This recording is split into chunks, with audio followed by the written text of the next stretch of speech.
The Assembly will hear an address by His Excellency Mr. Adama Barrow, President of the Republic of the Gambia. I request protocol to escort His Excellency and invite him to address the Assembly.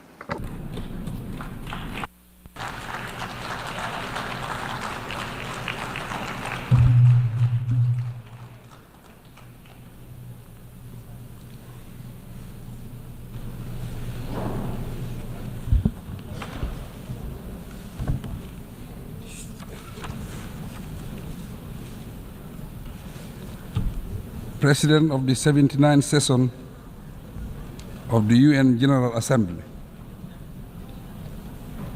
Secretary General Mr. Antonio Guterres, Your Majesties and Excellencies, Heads of State and Government, Heads of Delegation, distinguished delegates, ladies and gentlemen, it is an honor for the Gambia to participate in the 79th session of the United Nations General Assembly and to engage in meaningful dialogue with global leaders and partners on the vision of shaping a more prosperous future for humankind.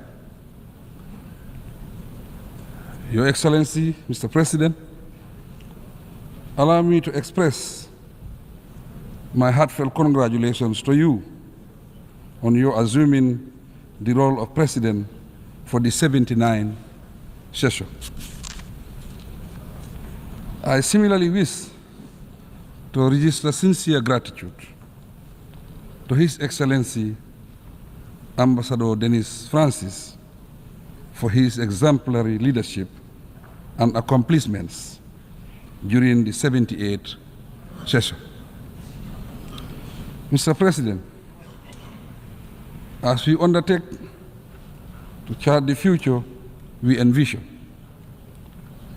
we welcome the initiative presented by Secretary General Guterres at the Summit of the Future under the theme Multilateral Solutions for a Better Tomorrow. My delegation firmly believes that the path to a better tomorrow lies in multilateralism and closer international cooperation.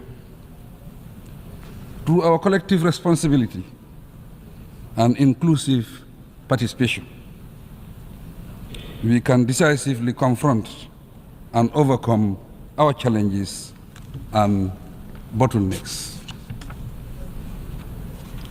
The high-level summit of the future has determined that human actions are largely responsible for the challenges we face today. Therefore, it is within our power to ably address the disasters that continuously trouble our nations. To succeed, however, the international community must recommit to implementing the resolutions of the Summit of the Future to tackle such critical global challenges as climate change, poverty, transitional crimes, and conflict. These incidents underscore the urgent need for comprehensive reforms within the United Nations system, particularly the UN Security Council and the international financial institutions.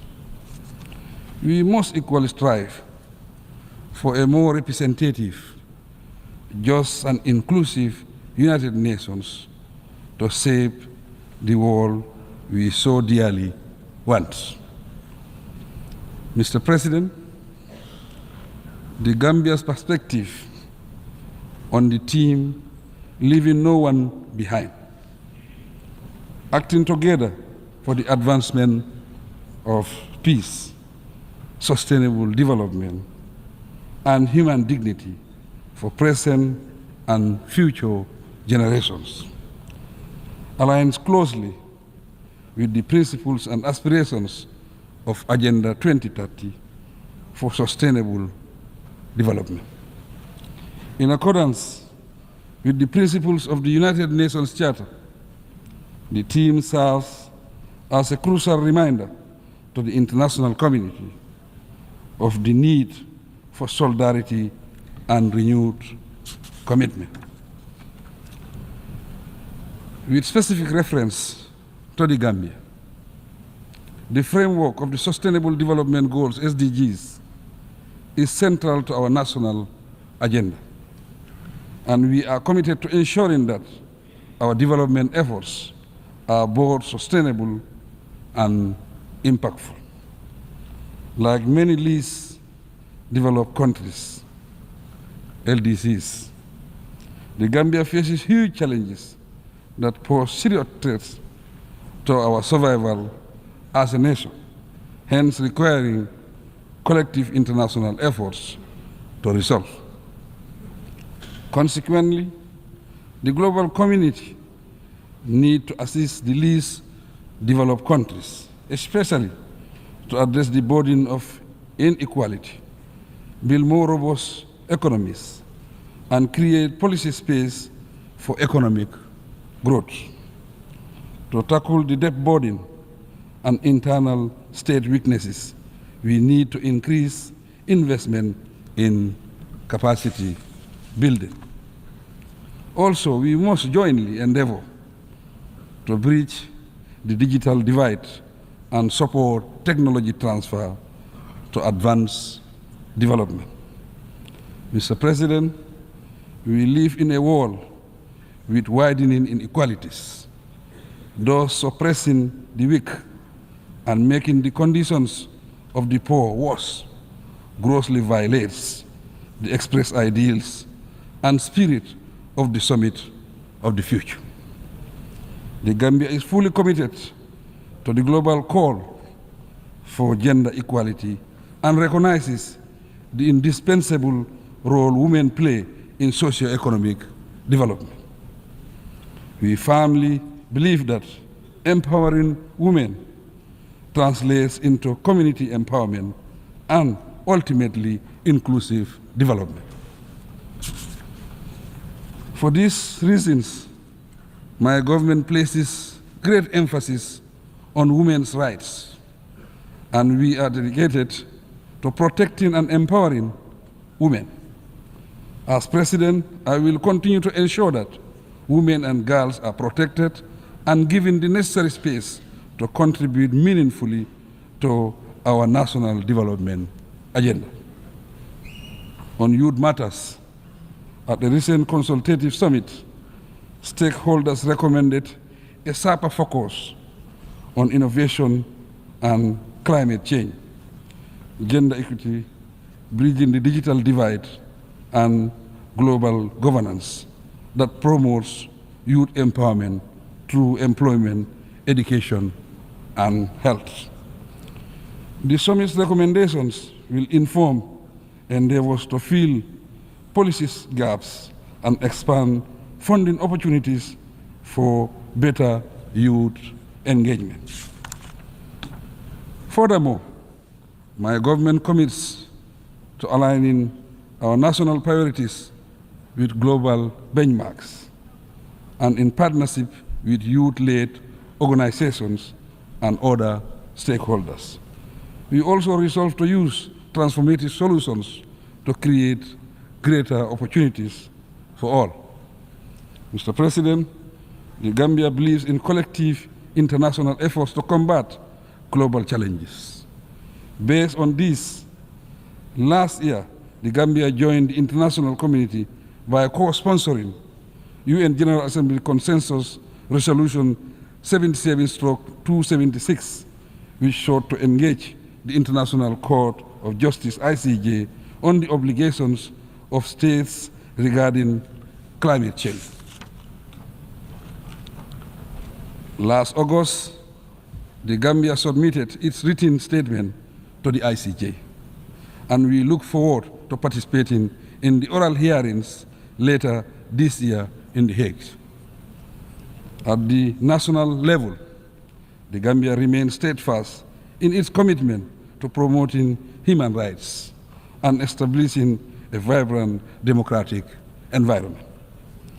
The establishment of a National Human Rights Commission and entrenchment of a free, independent, and impartial judiciary provide a solid framework and a sense of security for our citizens, thus ensuring they have a place to seek redress for injustice.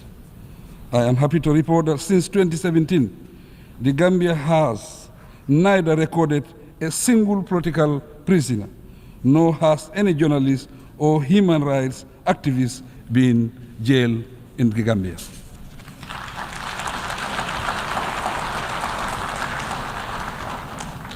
Proudly too, in August 2024, the Gambia was recognized as one of Africa's leading defenders of freedom of expression and ranked third in Article 19's Global Expression Report 2024.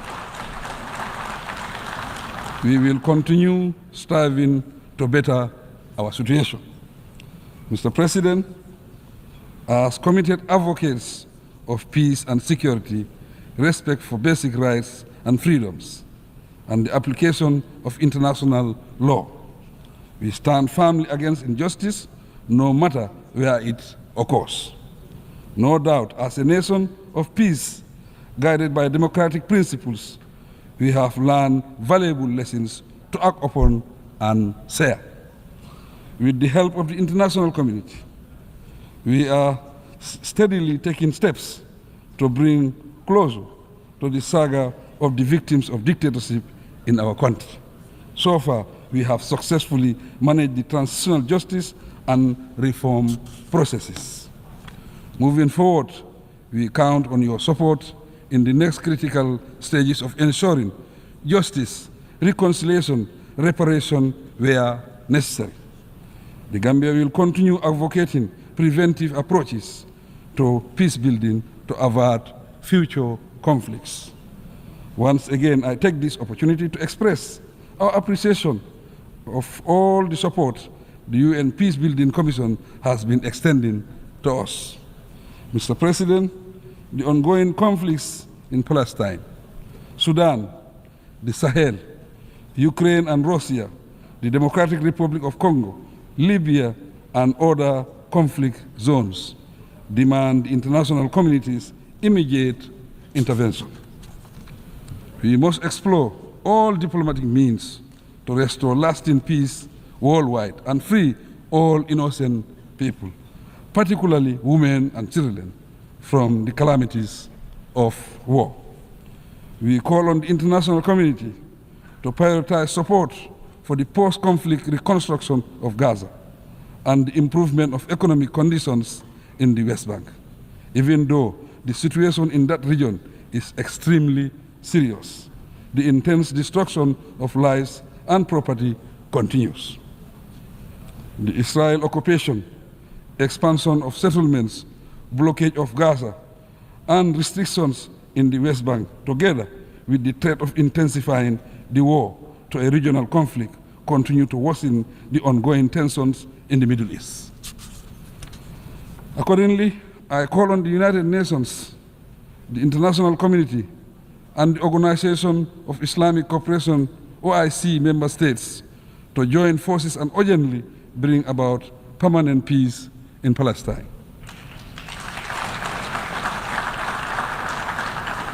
Through recognized structures, I am, as chair of the OIC, committed to stepping up efforts and exploring every possible diplomatic and peaceful channel to resolve the Middle East crisis. The OIC has been very active, and under my leadership will continue to promote and pursue peace in that region.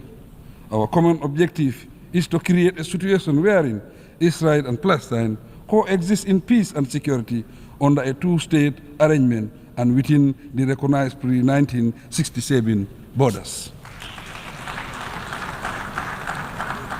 With the sustained support of the OIC, the Gambia has stood as a beacon of hope for the oppressed Rohingya Muslims of Myanmar. Despite relentless efforts over the past 5 years, the oppressive regime of Myanmar has intensified its oppressive campaign through forced exile and unspeakable acts of violence. During my current 3-year tenure as OIC chairman, my office will be available also for dialogue to bring lasting peaceful relations between Iran, its immediate neighbors, and our Western partners. Globally, we have the collective responsibility of acting speedily to peacefully address the situation in Palestine, Sudan, Ukraine, and the Sahel region. Mr. President, we commend the efforts of the Kingdom of Morocco and the viability of the Moroccan Autonomy Initiative. The initiative aligns with the principles of the UN Charter, and it provides a platform for all parties involved in the Moroccan Sahara conflict to engage in a UN-led dialogue for a permanent, mutually agreed political solution. With regard to recognition and respect for the One China principle, we continue to stand with China. The People's Republic of China represents renewed hope for global rebalancing towards justice, peace, and development.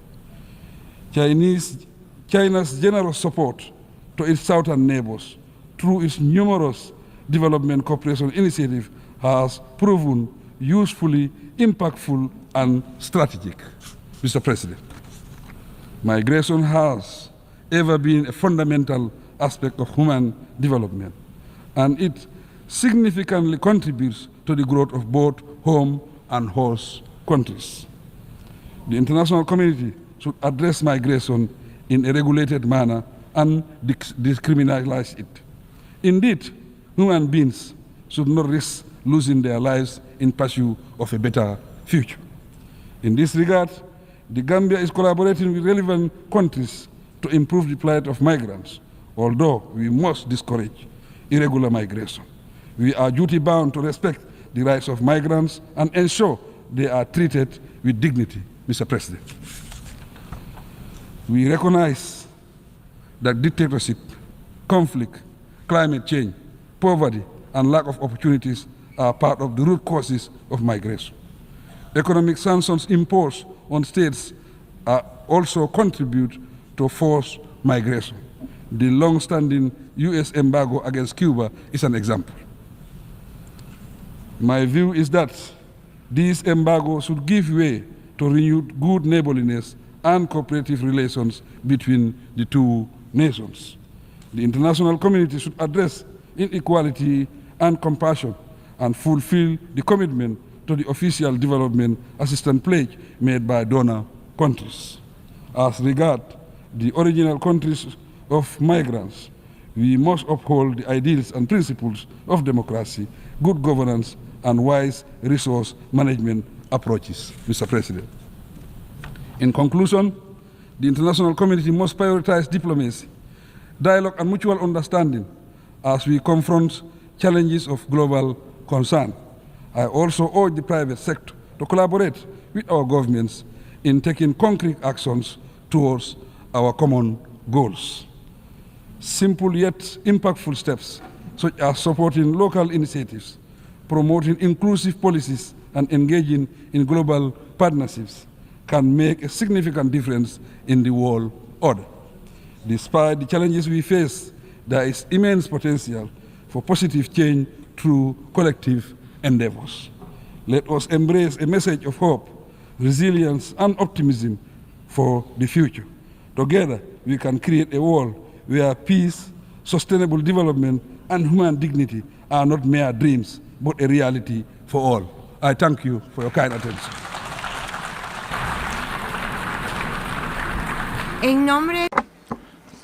On behalf of the Assembly, I wish to thank the President of the Republic of the Gambia,